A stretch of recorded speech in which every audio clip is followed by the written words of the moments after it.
ನಮಸ್ಕಾರ ವೀಕ್ಷಕರೇ, welcome to ಹೇತ್ರೀಸ್ home kitchen. ಇವತ್ತು ಸಿಹಿಗೆಣಸು ಮತ್ತು ಗೋಧಿ ಹಿಟ್ಟನ್ನು ಬಳಸಿ ಹೋಳಿಗೆ ಮಾಡೋದು ಹೇಗಂತ ನೋಡ್ಕೊಳ್ಳುವ. ಮೊದಲು ಹೋಳಿಗೆಗೆ ಹಿಟ್ಟನ್ನು ಕಲಿಸ್ಕೊಳ್ಳುವ. ನಾನು ಗೋಧಿ ಹಿಟ್ಟು 2 ಕಪ್ಪಷ್ಟು ತಗೊಂಡಿದ್ದೇನೆ. ಇದಕ್ಕೆ ಸ್ವಲ್ಪ ಉಪ್ಪು, ಒಂದು ಚಿಟಿಕೆಯಷ್ಟು ಅರಿಶಿನ ಪುಡಿ ಮತ್ತು ಒಂದು ಸ್ವಲ್ಪ ಎಣ್ಣೆ ಇಷ್ಟನ್ನು ಹಾಕಿ ಅದನ್ನ ಸಾಫ್ಟಾಗಿ ಕಲಿಸ್ಕೋಬೇಕು. ನೋಡಿ, ಇಷ್ಟು ಸಾಫ್ಟಾಗಿ ಕಲಿಸ್ಕೊಂಡಿದ್ದೇನೆ. ಸ್ವಲ್ಪ ಎಣ್ಣೆ ಸ್ವಲ್ಪ ಜಾಸ್ತಿ ಹಾಕೋಬೇಕು. ಇಷ್ಟು ಸಾಫ್ಟ್ ಇದೆ ಸಾಕು. ಇದನ್ನೊಂದು ಅರ್ಧ-ಮುಕ್ಕಾಲು ಗಂಟೆ ಹಾಗೆ ಮುಚ್ಚಿ ಸೈಡಿಗೆ ಇಡಿ. ಅದು ನೆನೆಯೋಷ್ಟರಲ್ಲಿ ನಾವು ಹೂರಣಕ್ಕೆ ಏನು ಬೇಕೋ ಅದನ್ನು ರೆಡಿ ಮಾಡ್ಕೊಳ್ಳುವ. ಸ್ವೀಟ್ ಪೊಟ್ಯಾಟೊ ಅಥವಾ ಗೆಣಸನ್ನು ಬೇಯಿಸ್ಕೊಂಡು ಈ ಥರ ಸ್ಮ್ಯಾಶ್ ಮಾಡಿ ಇಟ್ಕೊಂಡಿದ್ದೇನೆ. ನಿಮಗೆ ಯಾವುದರಲ್ಲಿ ಅನುಕೂಲ ಆಗುತ್ತೆ ಅದರಲ್ಲಿ ಸ್ಮ್ಯಾಶ್ ಮಾಡ್ಕೊಳ್ಳಿ. ಪೊಟ್ಯಾಟೊ ಸ್ಮ್ಯಾಶರು ಯಾವುದರಲ್ಲಾದರೂ ಪರವಾಗಿಲ್ಲ. ಇದಕ್ಕೆ ಒಂದು ಸ್ವಲ್ಪ ಉಪ್ಪನ್ನು ಹಾಕ್ಕೊಳ್ಳುವ. ನಾನು ಬೇಯಿಸ್ಕೋಬೇಕಾದ್ರೆ ಉಪ್ಪೇನು ಹಾಕಿಲ್ಲ, ಅದು ಸ್ಟೀಮ್ ಮಾಡ್ಕೊಂಡಿರೋದು. ಸ್ವಲ್ಪ ತುಪ್ಪ ಹಾಕಿ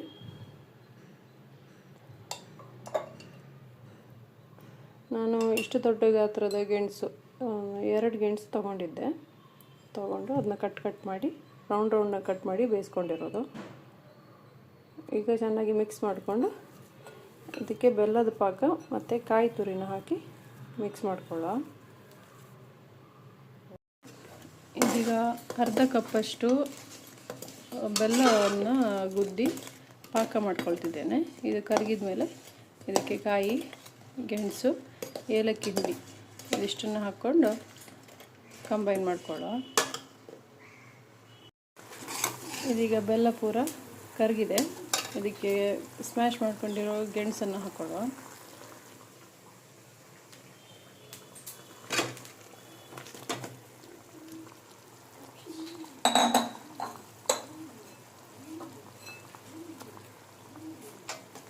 ಚೆನ್ನಾಗಿ ಮಿಕ್ಸ್ ಮಾಡ್ಕೊಳ್ಳಿ. ಅದು ಫುಲ್ ಬೆಲ್ಲದ ಜೊತೆ ಬೆರೆತ ಮೇಲೆ ಅದಕ್ಕೆ ನಾನು ಒಂದು ಮೀಡಿಯಮ್ ಸೈಜಷ್ಟು ಕಾಯಿ ತುರಿನ ತಗೊಂಡಿದ್ದೇನೆ. ಈಗ ಇಷ್ಟು ಡ್ರೈ ಆಗಿದೆ. ಈಗ ಸಾಕು, ಗ್ಯಾಸ್ ಆಫ್ ಮಾಡ್ತೇನೆ. ಇದು ಇವಾಗ ಹಿಟ್ಟು ಮತ್ತು ಹೂರಣನ ರೆಡಿ ಮಾಡಿ ಇಟ್ಕೊಂಡಿದ್ದೇನೆ. ಹೂರಣ ಸ್ವಲ್ಪ ಜಾಸ್ತಿನೇ ಆಗಿದೆ, ನೋಡುವ. ಮತ್ತು ಅದನ್ನ ಹಾಗೆ ಇಟ್ಕೊಂಡು ನೆಕ್ಸ್ಟ್ ಬ್ಯಾಚ್ ಇನ್ನೊಂದು ಮಾಡ್ಕೋಬೋದು. ಇವಾಗ ಇದಿಷ್ಟನ್ನು ಮಾಡ್ಕೊಳ್ತೇನೆ.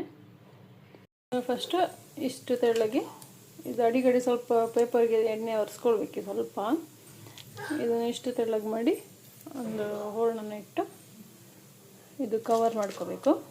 ಕವರ್ ಮಾಡಿ ಲಟ್ಟಿಸ್ಕೊಳ್ಳೋದು. ಹಾಗೆ ಒಂದು ಹೂರಣ ಉಂಡೆ ಹಾಕ್ಕೊಂಡು ಈ ಥರ ಬಟರ್ ಪೇಪರ್ ಇಟ್ಕೊಂಡಿದ್ದೀನಿ ನಾನು. ಸ್ವಲ್ಪ ಎಣ್ಣೆನ ಹೀಗೆ ಮುಟ್ಕೊಂಡು ತೆಳ್ಳಗೆ, ಆದಷ್ಟು ತೆಳ್ಳಗೆ ಮಾಡ್ಕೊಳ್ಳಿ, ಅಂದರೆ ಬೇಯಿಸಲಿಕ್ಕೆ ಸ್ವಲ್ಪ ಸುಲಭ ಆಗುತ್ತೆ. ಸೈಡೆಲ್ಲ ದಪ್ಪ ಇರಬಾರ್ದು. ಆದಷ್ಟು ಕೈಯಲ್ಲೇ ಹೀಗೆ ಒತ್ತಿ ತೆಳ್ಳಗೆ ಮಾಡ್ಕೊಂಡು ಬೇಯಿಸ್ಕೊಳ್ಳ. ಇದು ಇವಾಗ ಇಷ್ಟು ತೆಳ್ಳಗೆ ಲಟ್ಟಿಸ್ಕೊಂಡಿದ್ದೇನೆ ಕೈಯಲ್ಲೇ. ಇವಾಗ ಹಂಚು ಕಾದಿದೆ, ಇದಕ್ಕೆ ಹಾಕೊಳ್ಳುವ.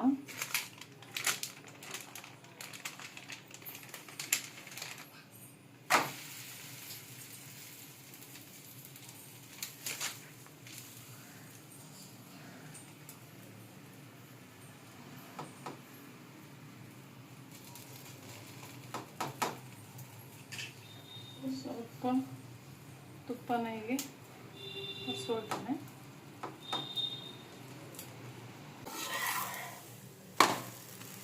ಕೆಂಪಾಗ್ತಾಯಿದೆ, ಎಲ್ಲ ಕಡೆ ಚೆನ್ನಾಗಿ ಬೇಯಬೇಕದು.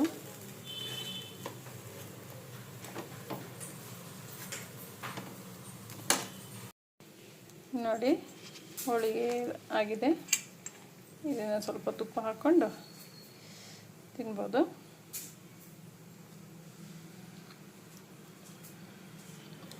ಸೂಪರ್. ಹೀಗೆ ನಿಮ್ಮ ಮನೆಯಲ್ಲಿ ಸಿಹಿಗೆಣಸನ್ನು ಬಳಸಿ ಹೋಳಿಗೆಯನ್ನು ಮಾಡಿ. ಹಾಗೆ ನಮ್ಮ ಚಾನಲ್ಗೆ ಸಬ್ಸ್ಕ್ರೈಬ್, ಲೈಕ್, ಶೇರ್ ಮಾಡೋದನ್ನು ಮರಿಬೇಡಿ. ಧನ್ಯವಾದಗಳು.